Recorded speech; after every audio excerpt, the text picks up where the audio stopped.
சிறைகள் இன்னைக்கு நம்ம பாடமாக படிக்க போகிறது வந்து கவிக்குயில் சரோஜினி நாயுடு. இவங்க அப்பா வந்து நிஜாம் கல்லூரியை தோற்றுவித்த அகோரநாத் வரதசுந்தரி, அம்மா பேர் வந்து வரதசுந்தரி தம்பதிகளுக்கு மகளாக 1879ஆம் ஆண்டு பிப்ரவரி 11ஆம் பிறந்தார்.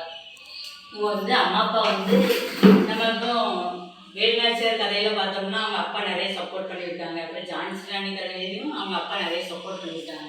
அப்போ நிறைய சாதனை பெண்மணிகளுக்கு வந்து அவங்க தாய் தந்தை வந்து பெரிய இதாக இருந்திருக்காங்க. அதே மாதிரி நம்ம சரோஜினி நாயுடோட அப்பாவும் ரொம்ப படித்தவர், அம்மாவும் படித்தவங்க. இப்போ சரோஜினி நாயுடு வந்து சின்ன வயசுலேயே நல்ல கவிதை எழுதுவாங்க.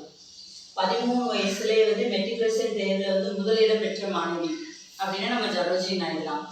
அவங்க வந்து அப்படியே கணப்பாடம் எழுதிட்டே இருக்கும்போது அங்கே அருவி மழை கொட்டும்போது அப்படியே கவிதை அருவியாக கொட்டுமா. அப்படியே கவிதை ஒரு பக்கம் எனக்கு போயிட்டே இருக்குமா. அதே மாதிரி ஆங்கிலத்தில் கவிதை எழுதுறது ரொம்ப புலமையானவங்க. இப்போது சுதந்திர போராட்டம் அப்படிங்கிறதெல்லாம் சின்ன வயசில் அவ்வளோவா கலந்துக்கலை. அப்போ படித்து வெளிநாடு அப்படி இப்படி போகும்போது வந்து காந்திஜியோட கொள்கைகள்லாம் இவங்களுக்கு பிடிச்சி போய் காந்திஜி மேலே ரொம்ப ஈர்க்கப்பட்டு சுதந்திர போராட்டத்தை தன்னையும் அணைச்சிக்கிடணும் அப்படிங்கிற மாதிரி ஒரு உணர்வு வந்தது. அப்புறம் அன்னை பெசன்ட் அம்மையாரை பற்றி நம்ம யாருக்குனே நம்ம பாட்டில் படிச்சிருக்கோமா. அன்னை பெசன்ட் அம்மையார் கம்யூனல் இயக்கம்னு இருக்கலாம். அதில் ரொம்ப ஈர்க்கப்பட்டு ஒரு பெண்ணாக இருந்து இவங்க எவ்வளோ தூரம் சாதனை பண்ணாங்க, நம்மளும் நாட்டுக்காக ஏதாவது செய்யணும் அப்படிங்கிற ஒரு உணர்வு வந்து அன்னை பெசன்ட் அம்மையாரால் இவங்களுக்கு வந்திருக்கு. நம்ம வந்து நம்மளே ஏதாவது நம்மளால் முடிஞ்ச புரட்சி நிறைந்த கவிதைகள் எழுதலாம். நாட்டுக்காக இவங்க நிறைய புரட்சி நிறைந்த கவிதைகள்லாம் எழுதிட்டாங்க. ஆங்கில அரசு வந்து இவங்களோட சேவை உலகத்தை பாராட்டி ஒரு விருது கொடுத்துருக்காங்க. அப்போ வந்து அந்த விருதையே கூட நம்மளுக்கு தேவையில்லை, எனக்கு அப்படி திருப்பி கொடுத்த பெரிய வீர பெண்மணினா நம்ம கவிக்குயில் சரோஜினி நாயுடு. கவிக்குயில் யாருன்னா இவங்க கவிதை நிறைய எழுதிட்டாங்க. அதனால தான் கவிக்குயில்ங்கிற பட்டம் கிடைச்சிது. அதுக்கப்புறம் அந்த விருதையை அவங்க திருப்பி கொடுத்துட்டாங்க. திருப்பி கொடுத்து வெள்ளையனே வெளியேறி இயக்கத்தில் வந்து தன்னை அர்ப்பணிச்சுக்கிட்டாங்க. அதில் அனுப்பிச்ச உடனே கடைசி வந்து ஆங்கிலேயர் வந்து இந்த இயக்கத்துக்காண்டி சிறைக்கும் போயிருக்காங்க. அப்புறம் நம்ம முதல் ஆளுநர், உத்தரப்பிரதேசத்தின் முதல் பெண் ஆளுநர்னு சொன்னோம்னா நம்மளுக்கு வந்து சரோஜினி நாயுடு தான். நம்ம சாதனை பெண்கள் வரலாறு படித்தோமா, அதில் வந்து பார்த்தோம். அப்போ முதல் பெண் ஆளுநரும் இவங்க தான். அப்போது நிறைய நாட்டுக்காண்டி நிறைய போராடி சிறையெல்லாம் போயிட்டு வந்திருக்காங்க. அப்புறம் இவங்க போராட்டம் தாக்கு பிடிக்காம ஆங்கிலேய அரசு வந்து நம்மளுக்கு வந்து சுதந்திரம் கொடுத்தாங்க. சுதந்திரம் எப்போ கொடுத்தாங்க சொல்லுங்க? 1942. 1925